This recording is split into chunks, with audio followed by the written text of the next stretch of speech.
Hi everyone, hope you're doing well from wherever you're watching this channel, depending on your time zone. Now, President William Ruto is adopting a new way in approach to the current political situation. I'm saying this because he's no longer coming to the public on rooftop of the vehicle to address Kenyans. Instead, he has resolved to sit in State House and invite Kenyans in several groups, sectors, and different organizations, and have a one-on-one engagement at State House. The other day, he had friends, church Quakers at State House, who were taken there by Musalia Mudavadi, who is a Quaker man, by the way. Then after that one, we had the village elders who sat in State House together with President William Ruto and had a discussion. They were given a lot of promises, but we know when they leave with a brown envelope, a good one. Then after that, Ruto hosted the Muslim community. There was sheikhs and imams who were at State House. Though some made some weird jokes. When you go to State House, what many believe is that you've gone there to eat. You've taken your stomach there. Sababu utapea bahasha na utakula. So when you go and make a joke about food, then it takes you to the point where people believe that hiyo ndio imekupeleka huko. It was a bad joke. That's why I produced that video. Kuna mtu alisema nilishindwa cha kuongea, but that is what people will think when they see you. Hata wewe mwenye unaandika hiyo comment ukira to State House, ile kitu ya kwanza itakuja kwa mawazo ya Wakenya, huyu ni tumbo imempeleka. So it was just a bad joke. But that was just a by the way. So after hosting the Muslim leaders, today, very early in the morning, we saw security guards from Nairobi trooping to State House in their numbers. This is private security guards to have a one-on-one engagement with President Ruto.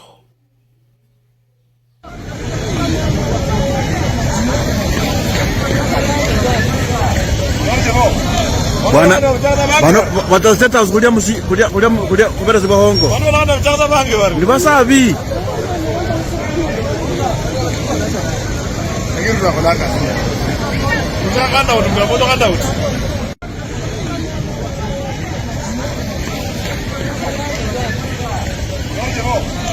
Bwana watu State House kulia kubera zibahongo. Bwana wana mchanga bange bari. Ndi basabi.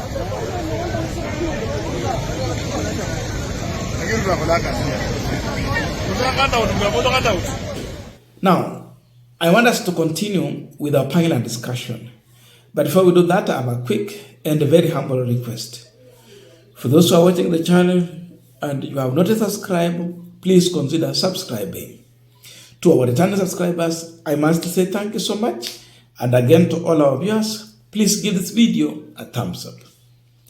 Thank you so much, and back to our discussion.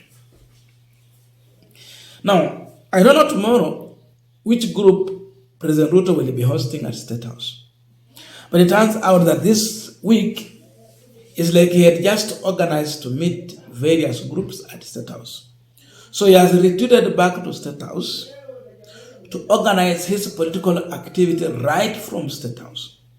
Though, the truth is that this should not be what should be happening.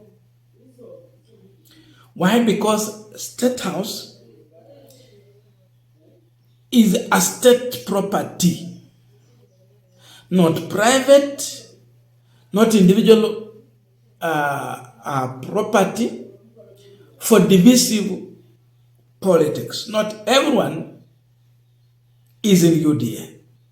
But State House stands in as a center of unity. But when you go there, then start coercing people to start saying two term. Vidole viwili wanainua juu two term and all that. Then it means something else.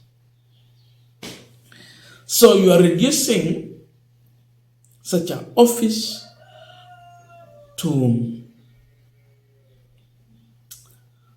a political alignment.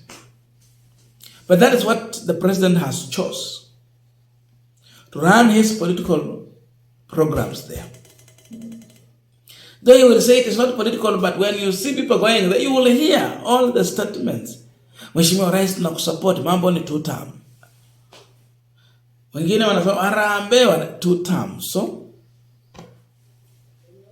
but anyway, this is the approach that the president has chose. Remember, as you go to State House, now I'm talking to the security guard and whoever has been to State House before or earlier. This is the same president who came when he was a deputy president and a presidential candidate in 2022 with a wave of Mama Mboga, Boda Boda, and Hustler. Then he also came in as a Christian chosen candidate. The religious leaders should also remember this. But immediately after he became the president, Mama Mboga alisaulika, Boda Boda aliona kama si binadamu tena, na Hustler hakutajwa tena. But today when you see these people trooping in their uniform to State House, in the name of security, private security guards. And you know, private security guards, companies have really created a lot of employment in this country, this private sector. Utasikia Wakenya wengi wakati wanamaliza form 4 or college, mostly the first job watapata kufanya is either mjengo ama security. After serving as a security guard ndio wanaanza kuprogress ukisonga wengi. Sasa hapa ndio kuna really hustlers wameenda State House. But the same man is the very, very same person who came with the promises of uplifting the life of a hustler. So today you will have an engagement with this team. Why? It is closer to election. Now he needs these people back. Saizi Ruto hawezi taja mambo ya hustler. Atumia mbinu zingine. Utasikia kitu ya hustler tena. Hata mnasikia mambo ya hustler faandiko wapi? So it's coming in a different way, but the very same person with the very, very same promise. Why is he choosing State House? Maybe 2 or 3 things. Number 1, seemingly in the public, if people have not been hired and paid to go and shout 2 term when the president is addressing the public, what will be the reality that the president will hear from the people? Kama hawajahire people, utasikia mambo ya 1 term na sisi ni Sifuna. Hiyo ndio utasikia. Ama mara nyingi watu watanyamaza tu. This is one of the reasons why Ruto is retreating back to State House, so that he have one-on-one with these people. Waanze kumuona ni mtu yetu, anaita Twitter State House, wasimuone kama 1 term. So, wider rejection that is growing across the country has forced Ruto to retreat back to State House and start having a one-on-one engagement with the people.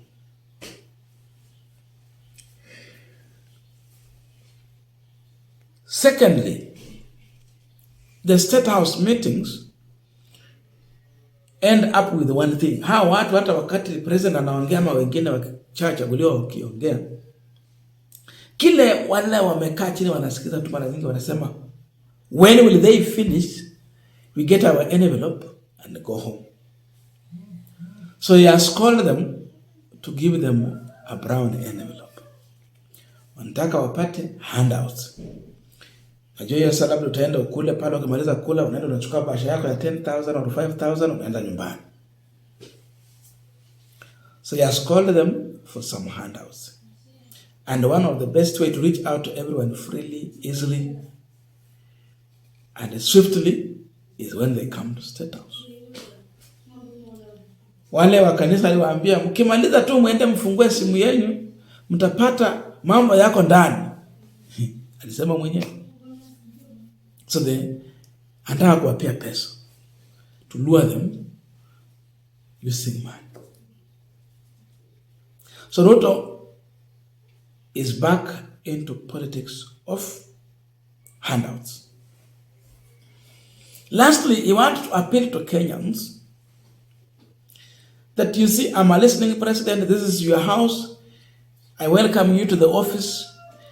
I can sit with you and listen to you, trying to humble himself. These are some of the reasons. I don't know this. And so please let us be in the comment section so that we can continue with our discussion. Otherwise, thank you so much for listening to me up to this far, and see you in our next video.